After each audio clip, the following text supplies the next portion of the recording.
you, Anne.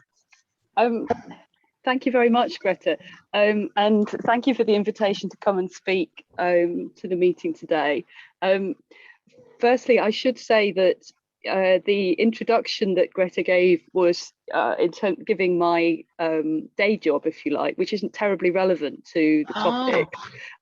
Sorry, Steve, I would have supplied a better biography that's more relevant to the content of the meeting. So it would be perhaps better to mention that I'm a writer, a researcher, an activist who's been engaged with political activism in relation to the Middle East, particularly through trade union activism, for actually a couple of decades. And I'm a member of UCU, but I'm also one of the editors of Middle East Solidarity magazine, which is produced by MENA Solidarity Network. And I'll share some links in the chat later when I finish talking, which gives you some idea of what MENA Solidarity does. And as you rightly said, though, I am a co-author of the book Bread, Freedom, Social Justice, which was co-authored with Mostafa Bassiouny, who's a colleague who's a journalist based in Egypt. And we wrote that book together in 2014.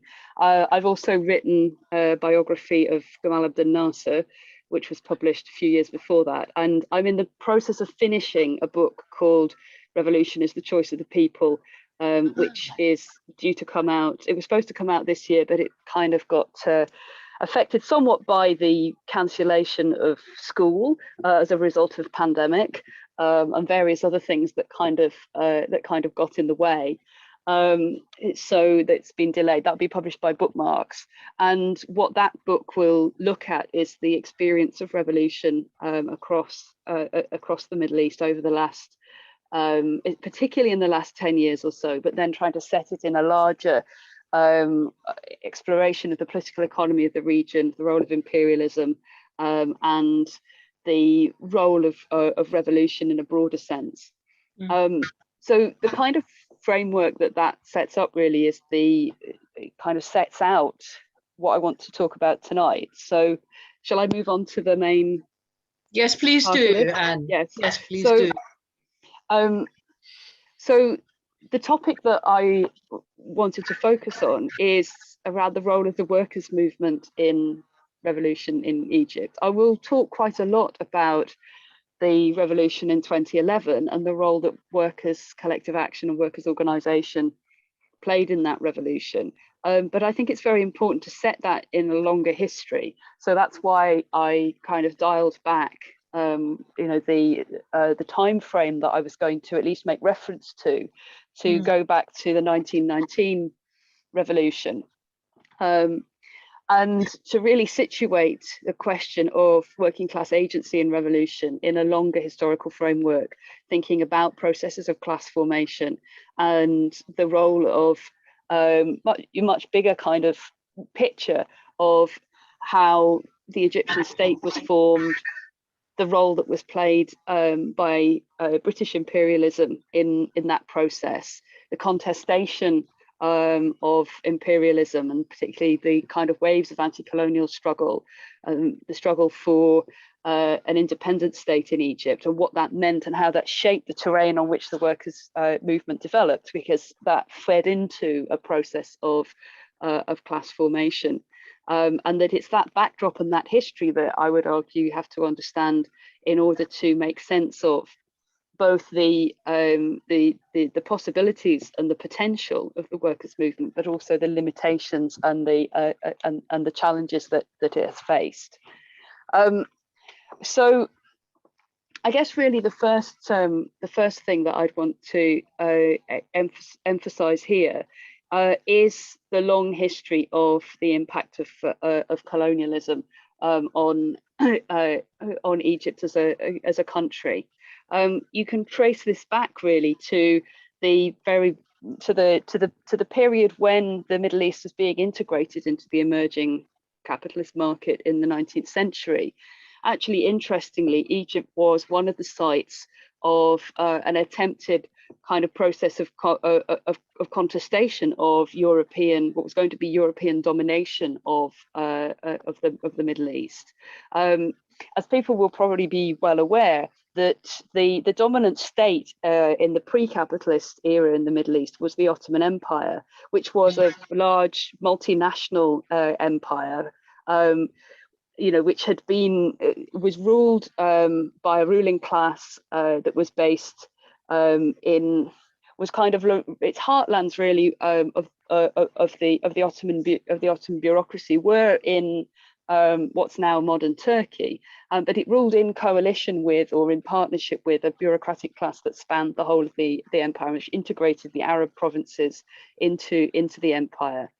That empire started to kind of lose its grip, although it had been a very important military force on in the region, was easily as important, more important than many of the European states on the periphery of Europe around the Mediterranean, up until the 19th century. But by the 19th century, the rise of new emerging capitalist powers in Europe meant that those countries such as Britain and France, and to a lesser extent Italy, as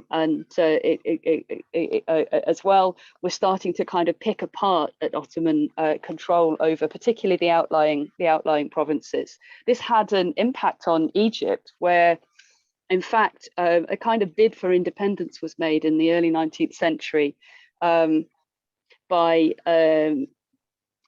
Muhammad Ali, who was the viceroy of Egypt, and had been appointed by the Ottoman Sultan. Sorry, there was a question in the chat which I just wanted to.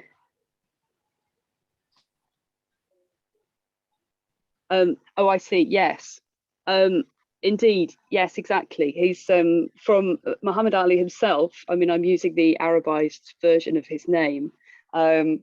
Was from Albania, and was a member of this this group of kind of soldier, diplomat, bureaucrat class that played an important role across the Ottoman Empire.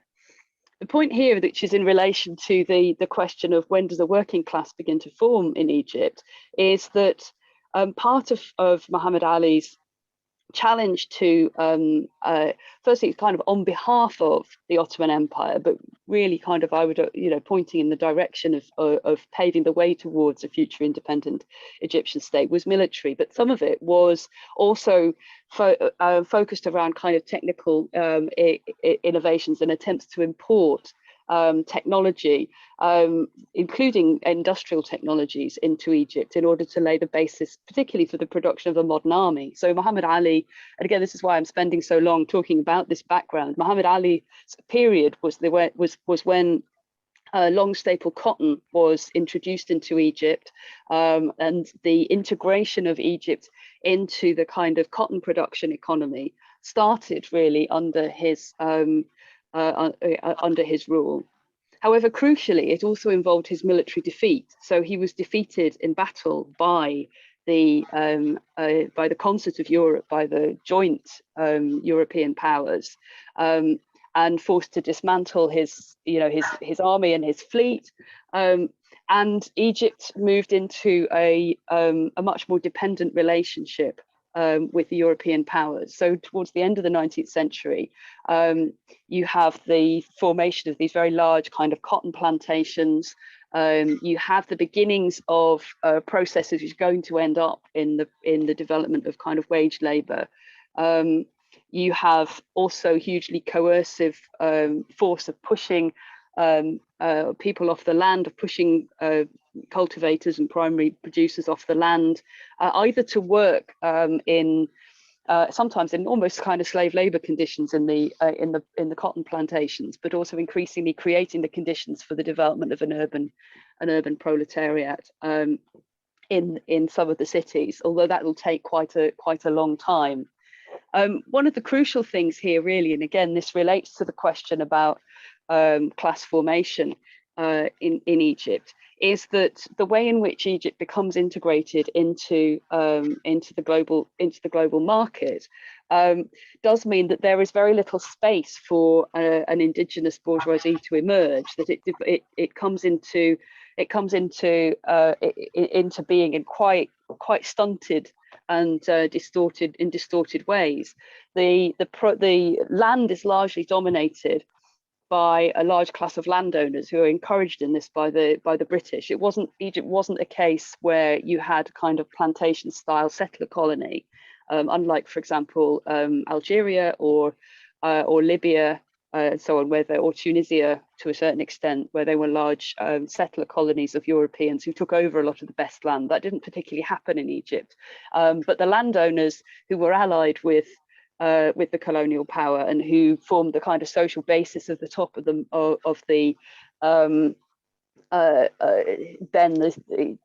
the rulers of Egypt, who were not kings in the 19th century. The monarchy was created in the early 20th century, or after the uprising in 1919 had been defeated.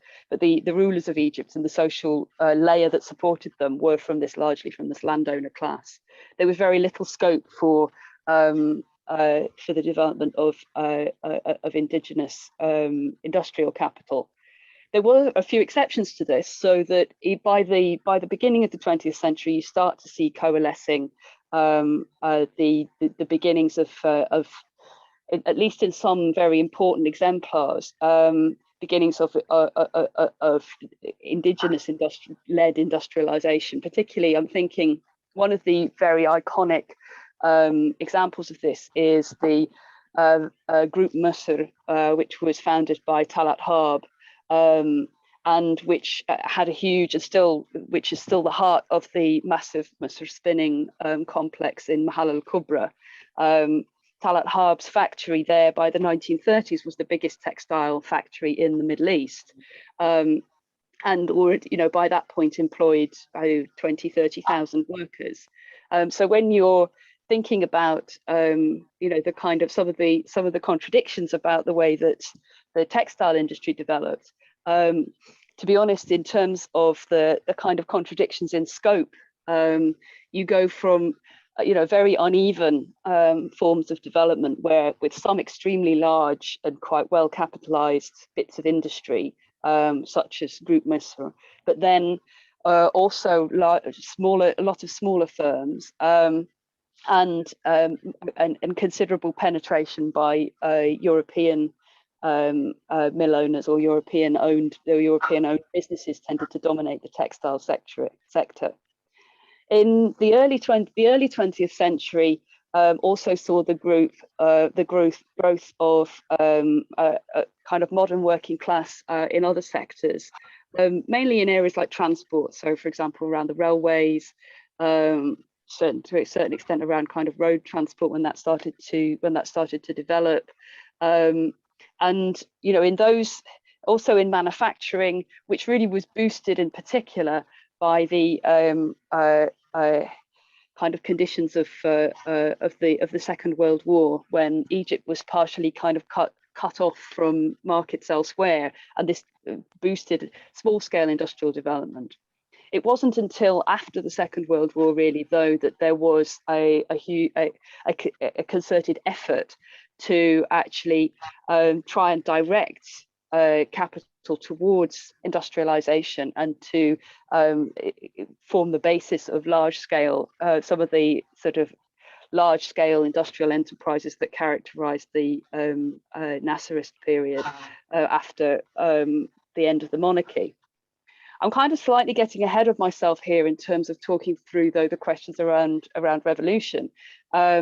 And I want to come back now to this question about the kind of contestation that takes place, the struggle against particularly the kind of forms of political control that are, forming a kind of a framework, or actually in many Egyptians at the time would have argued a straitjacket that would constrain the development of the country and keep it locked within a particular set of very dependent economic relationships.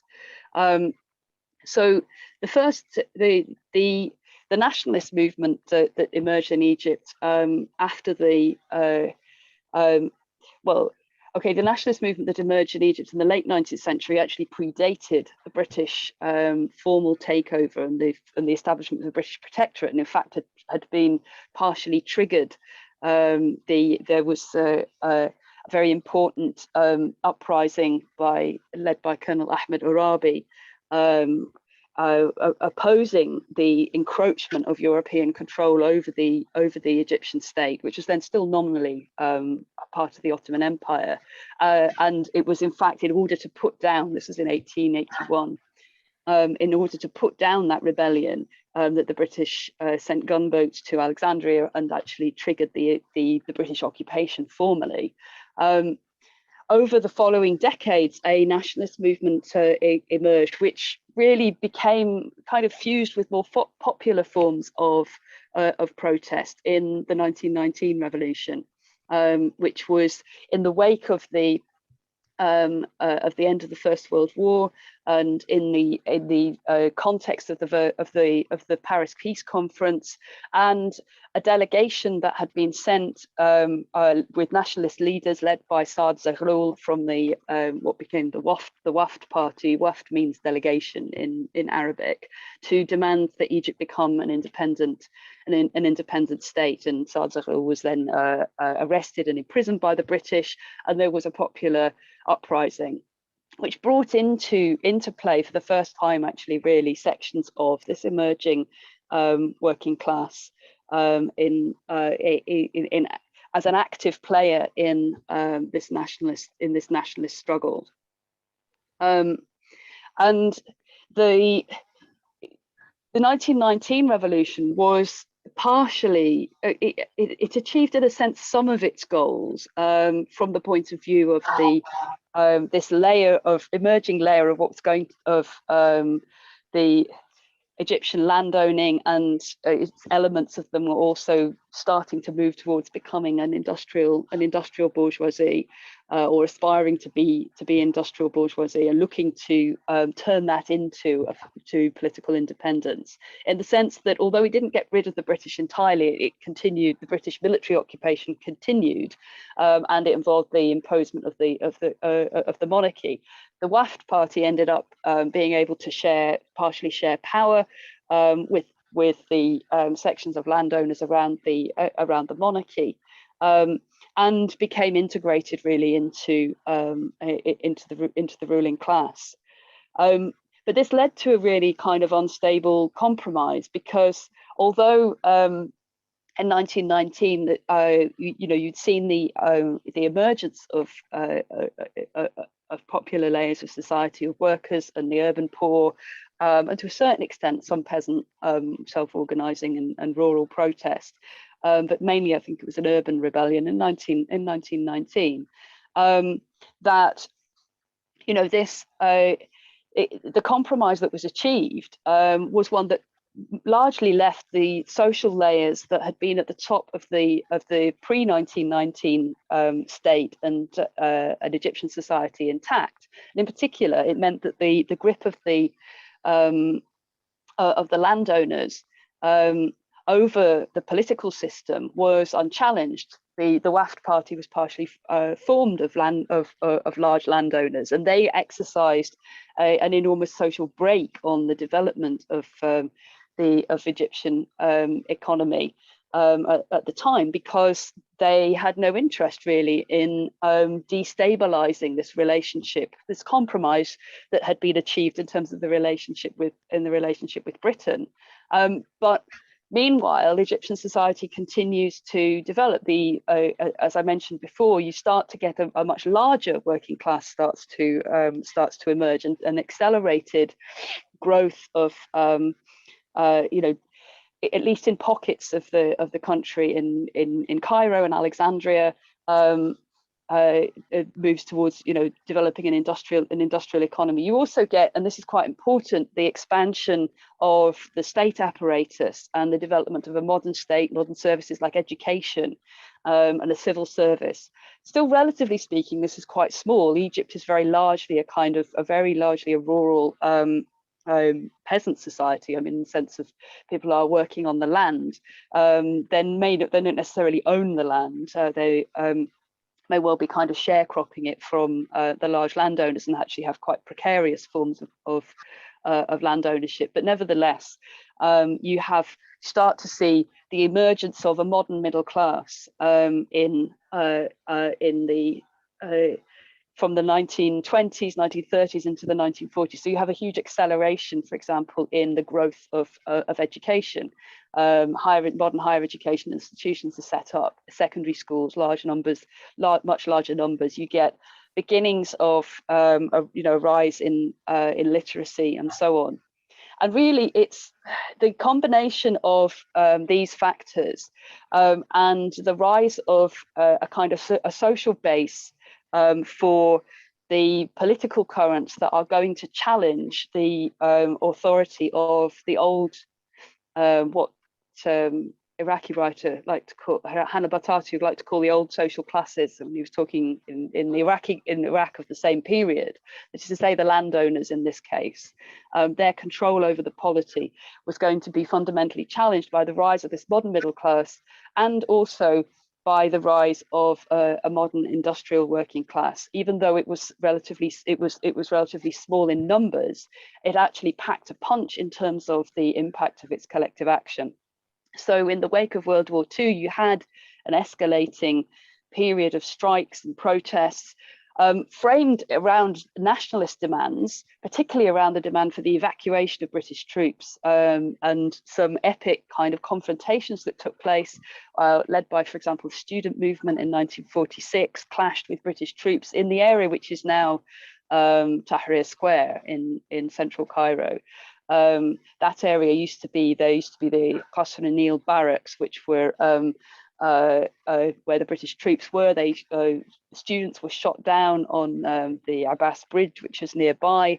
There was mass protests and strikes as a result. And this whole period between 1945 and 1952 was punctuated by these huge waves of collective action, pushing towards demands of evacuation of the British, and also informed by and shaped by struggles that were going on elsewhere in the region. As you can probably imagine, in relation to what was happening in Palestine at the same period, 1947 to 1948, you have the Nakba, the ethnic cleansing of the vast majority of Palestinians, the catastrophe of the various Arab governments sending in troops. Gamal Abdel Nasser, young nationalist officer, was one of those who was sent to fight in 1947 to 1948, witnessed the absolute mayhem and catastrophe of the incompetence and corruption in the Egyptian army that led to defeats and the loss of Palestine. And this was a formative moment for him and an entire generation of nationalist officers. But what happened at the end of this process, or how this contradiction was resolved, was not by a kind of a popular revolution that actually began to meet some of the social demands that were raised by this movement. Instead, what happened was a layer of the modern middle class actually seized control of the state, and I would argue that Nasser's young officers were very much from this social layer. They happened to be in uniform rather than teaching in front of a class, but they were from a very similar social background to the other layers of the modern middle class that I've mentioned. And for obvious reasons, they had something of an advantage when it came to seizing control of the state and turning the state into a vehicle for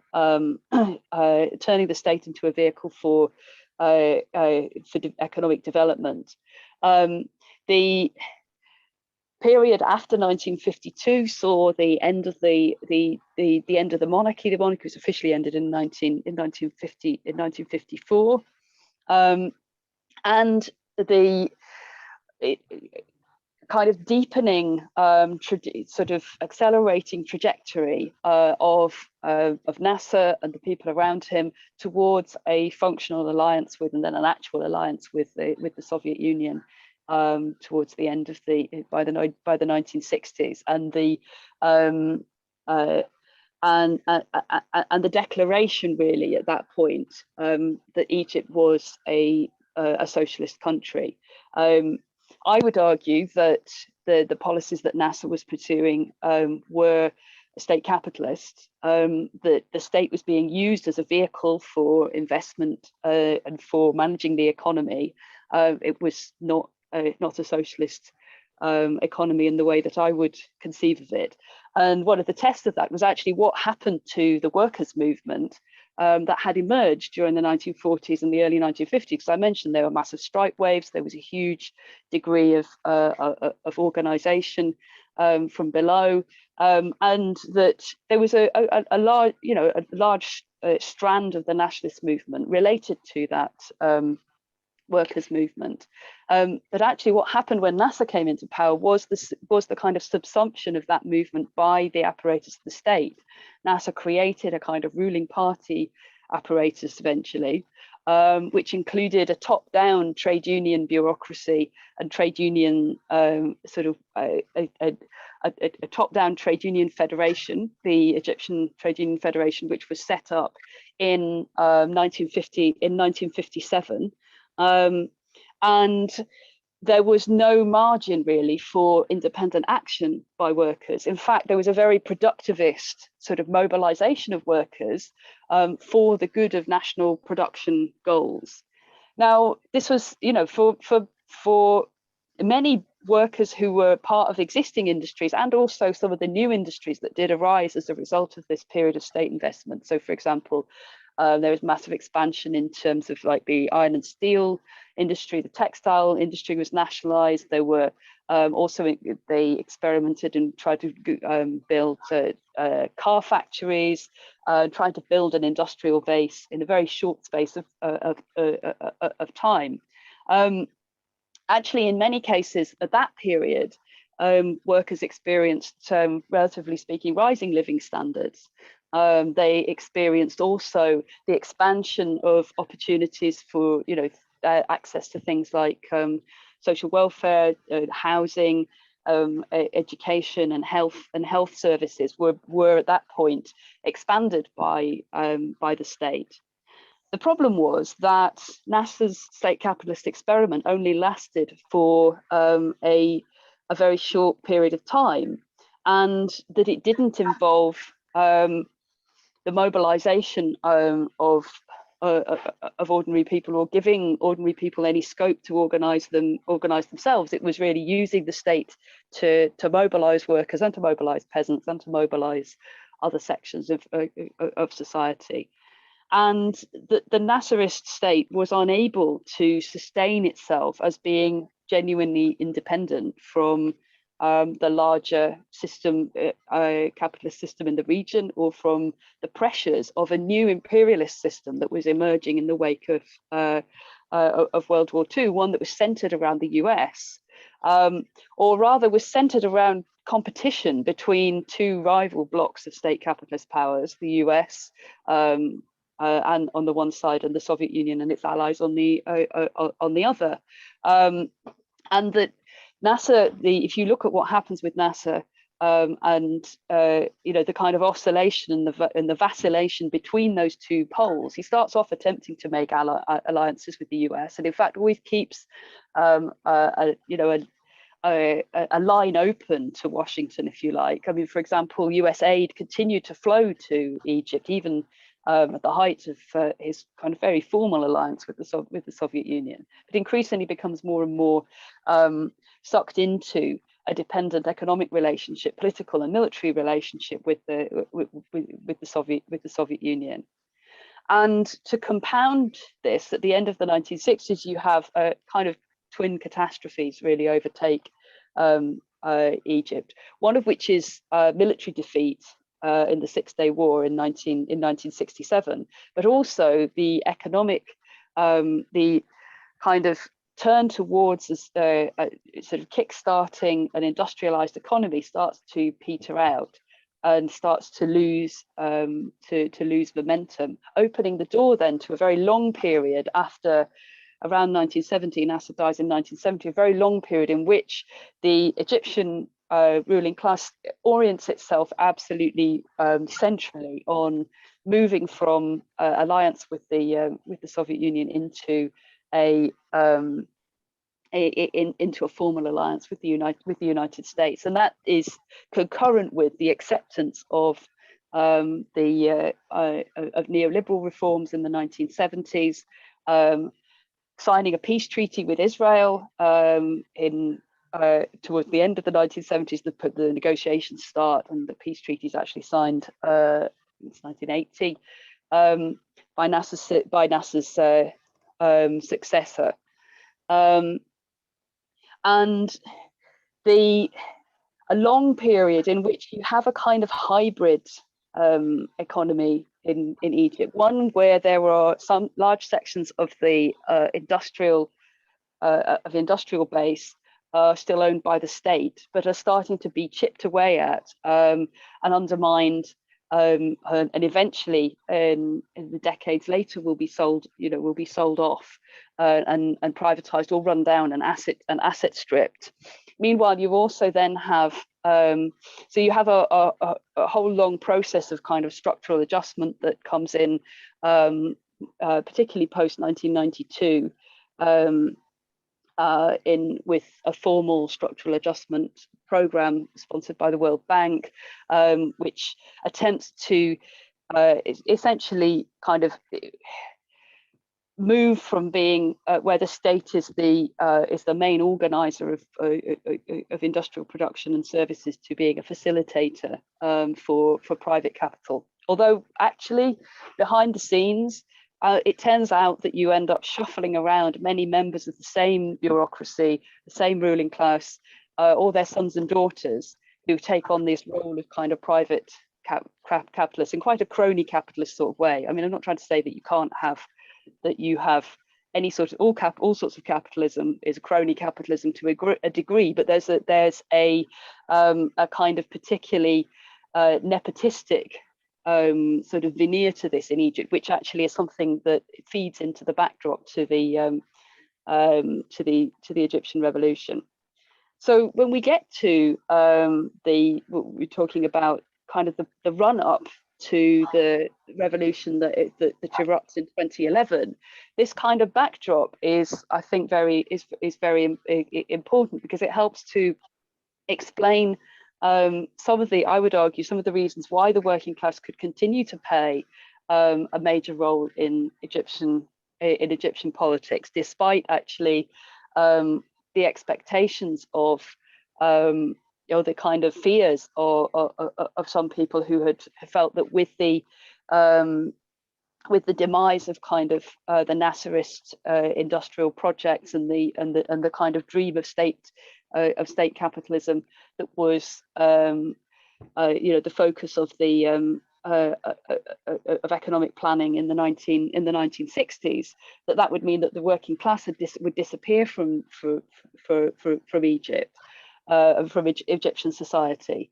Actually, that wasn't the case, because new working class developed in new areas of manufacturing, and you also had twin processes of proletarianization affecting large sectors of what were white collar jobs, parts of the civil service, teachers, health workers, even pressures affecting quite highly skilled and professional workers like doctors, but pulled in various directions by the impact of neoliberalism. So that, for example, the burden of privatization in health and education, resulted in a massive squeeze on working conditions for people who worked in those sectors. They also created huge extra burdens on the majority of poor Egyptians who used those services, and it started to create the conditions for a revival of working class self-organization and collective action. And in fact, when you did see the revival of workers' organization on a major scale in the decade or so before the revolution in 2011, it was in those sectors that new independent trade unions started to emerge. Now, you remember that a short while ago I talked about how in 1957 the Egyptian Trade Union Federation had been set up by the Nasserist state. One of the, I think fairly conclusive pieces of evidence that this particular body was not a trade union federation in any meaningful sense, but was an arm of the state, was in fact the way in which it related to those privatization programs and so on that I mentioned, that started to really began in the 1980s really, but started to accelerate and deepen, or began in the 70s, but started to accelerate and deepen in the 1990s and into the 2000s.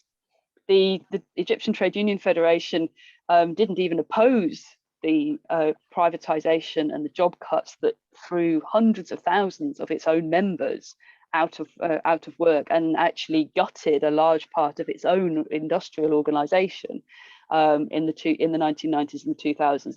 On the contrary, it actually championed these, and it's not very surprising that it did, because if you look at the leadership of the organization, it was appointed directly by the state. It was and the top layers of it were integrated into the ruling party. The head of the Egyptian Trade Union Federation was frequently the Minister of Labour, or then became Minister of Labour.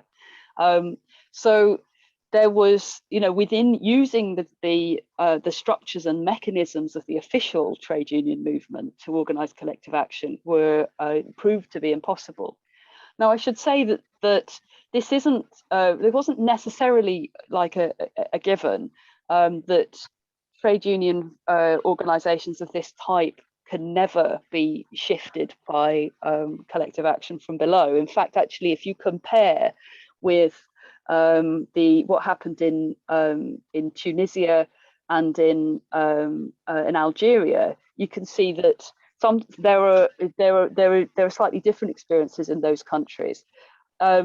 The difference in the Tunisian case, though, I think, is one of the significant differences between the UGTT, which is the main trade union federation in Tunisia, was that the UGTT, unlike the Egyptian Trade Union Federation, actually predated the independent Tunisian state and was one of the major actors in the struggle for independence. So it was in comparison to the Egyptian context, where although there was quite a vibrant workers' movement and individual unions, they were nothing like as well organised as the Tunisian trade unions had been before before the end of the colonial period. In Algeria, you have a slightly different set of experiences, and you have something that's a bit more like the Egyptian context, where there were rebellions from below inside the UGTA, which was the trade union federation that was affiliated with the ruling FLN, Front de Libération Nationale, National Liberation Front, in Algeria. So, they were put in comparative perspective. Egypt was on a kind of one end of a spectrum of kind of state capture and state control of the trade union apparatus. But nevertheless, it was absolutely the case that I don't believe there was maybe one legal strike that took place in the entirety of the period for several decades in Egypt. And there was the Trade Union Federation itself put up absolutely no resistance to the huge sort of structural changes to the economy, including the devastating job cuts and privatization. This meant that, in a sense, the workers' movement had to be kind of re-emerge from the bottom up, and it re-emerged out of strike action. It re-emerged in the 2000s on a much bigger scale than had been in previous decades. Now, it's not true that there were no strikes, or rather there were no episodes of workers' collective action in the 1990s and the 1980s, but they tended to be kind of episodic and to mobilize workers not to stop work, but often to continue work and to do a work-in and to take over the workplace, often very explicitly to kind of position themselves as meeting the kind of national development goals of of that state enterprise, and to, in a sense, prove themselves, defy the state, which was often, is either, threatening their livelihoods or not rewarding them enough, and so on, but not by striking, but by actually continuing to work. And the pattern that was was quite common was that workers would take over a workplace, and then it's the security forces who would switch off the electricity, who'd cut off the water, who'd shut the lights down, and then go in and smash it up. They would stop production, rather than workers stopping production. That pattern changed quite dramatically and fundamentally in the 2000s. There were far more actual strikes. There were still work-ins and occupations and so on. There were protests and rallies and so on, but actual strikes, as opposed to other forms of collective action, began to mushroom in the 2000s.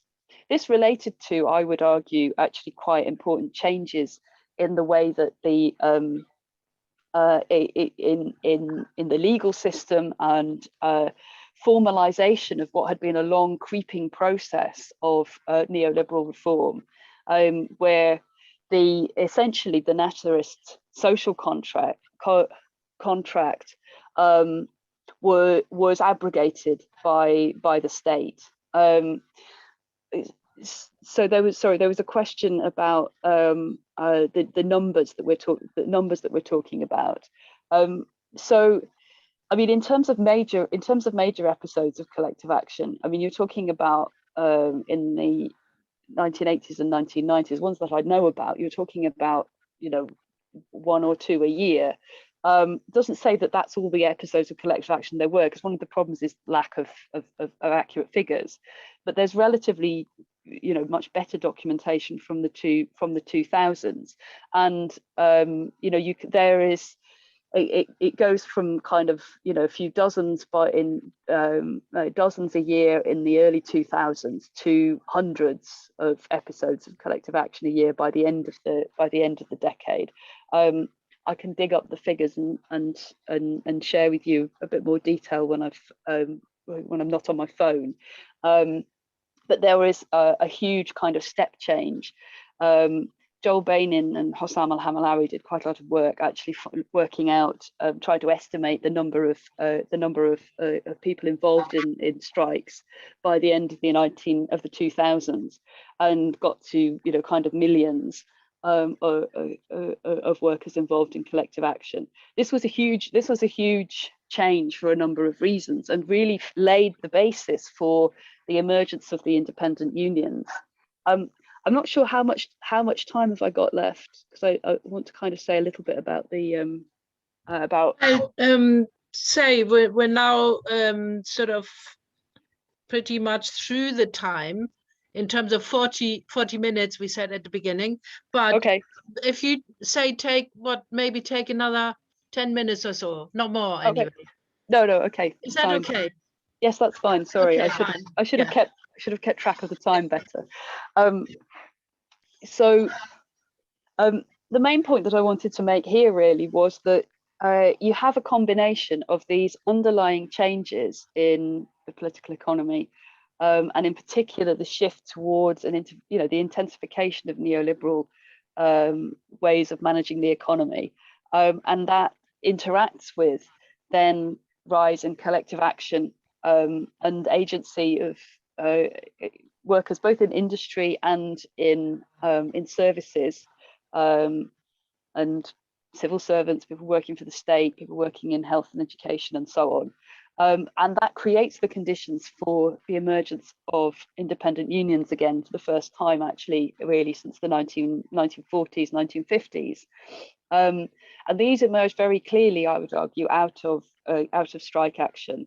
The first really successful example was that of the property tax collectors, who went on strike in 2007 and actually won a very significant victory, and then went on to found an independent union the following year. This was followed by independent unions of teachers. It was followed by independent unions of health technicians and so on. But they were only, and this is kind of crucial really, 3 or 4 of these independent unions before the revolution erupted in 2000 and 2011. I would argue that this kind of emergence of the strike wave and the wave of workers' collective action was part, though, of a kind of broader picture of protest, an emerging culture of protest in the decade before the revolution. And in fact, you can see a kind of, if you like, sort of interweaving of political and economic struggles during this period. So just as significantly in many ways as this rising tide of social struggle by workers was increasingly large protest movements over issues such as solidarity with the Palestinian uprising after 2000. Opposition to the war on Iraq was another very significant vector of organisation and protest. And gradually, actually, these protest movements started to target not just the regime's policies, but the regime itself. So, again, extremely significantly, in the mid-2000s, around late 2004, early 2005, a movement emerged, which was the first one for many years to actually take on a kind of social movement form, which directly criticised Mubarak, who was then president, and in particular, Mubarak's plans to try and offer power to his son Gamal Mubarak, who was sort of tipped to succeed him. And it was this kind of sort of mixture of protest around both political and economic issues that began to pave the way for the uprising to take place in January 2011. The role that workers played in the actual uprising, itself, I would argue, was quite significant, but it didn't take the form of being through a form of sort of overtly political intervention, if you like. I mean, okay, that probably sounds like a kind of odd thing to say. How can you have an active role in a revolution and not have a kind of consciously political intervention? What I mean by that is that actually I would argue that workers' collective action was pretty decisive in the early phase of the uprising. That the fact that there was a strike wave began as protests had coalesced in Tahrir Square was absolutely crucial to stopping the regime from isolating the protesters and smashing them up. And to just leave them in Tahrir Square until they lost steam. I was actually in Egypt at the time, and there was a real transformation in the last week of the uprising, before Mubarak fell and was removed from power by his own generals. And one of the most significant thing that happened during that week was the beginnings of what became an absolutely enormous strike wave. In some cases, the strikes had explicitly political demands, but even when they didn't, they had an explicitly political effect. The problem, though, and this comes back to the challenges of kind of self-organization, really, in the pre-revolutionary period, was that, for example, the number of independent unions was very small. They were kind of drops in the ocean, really, in the scale of the massive popular mobilizations in Tahrir Square. Any kind of explicitly political organization that sought to amplify workers' voices, actually, that didn't exist at all. The left in general was pretty small, and that the Nasserist left and the remnants of the communist left had, I would argue, in many cases actually compromised themselves by being working too closely with the regime when it had been in power. They didn't really have a base, a popular base, and that was considered to be independent of the regime, and found it difficult to to relate to certainly newer layers and younger layers of activists. So you had, if you like, a kind of political vacuum in terms of, I would argue, a mismatch between the social power of the working class in the context of the revolution and its political voice. I would argue that really, although I haven't said a huge amount about the revolutionary process itself in 2011, I'm happy to kind of come back to that in the question, because I probably spent too long talking about Muhammad Ali and class formation in the 19th century, so apologies for that. But essentially, in a nutshell, I would argue that problem, that challenge of this mismatch between Egyptian workers' social power and their really deep impacts on Egyptian history, and their lack of a political organization and political voice is a major factor in the fate of the Egyptian revolution. That the revolution ended up towards the end in a polarization between Islamist organizations on one side and secular nationalist and leftist organizations on the other. The problem with that polarization, though, was that the institutions of the old regime, in particular the army, were able to exploit that and use it to create the political conditions in which they could bring about a counter-revolution, and that was what happened in 2013. And could you bring it to an end, and then we have the rest in the questions? Yeah. Yes. So I'll finish there so that we can have time for questions. But thank you very much. Okay.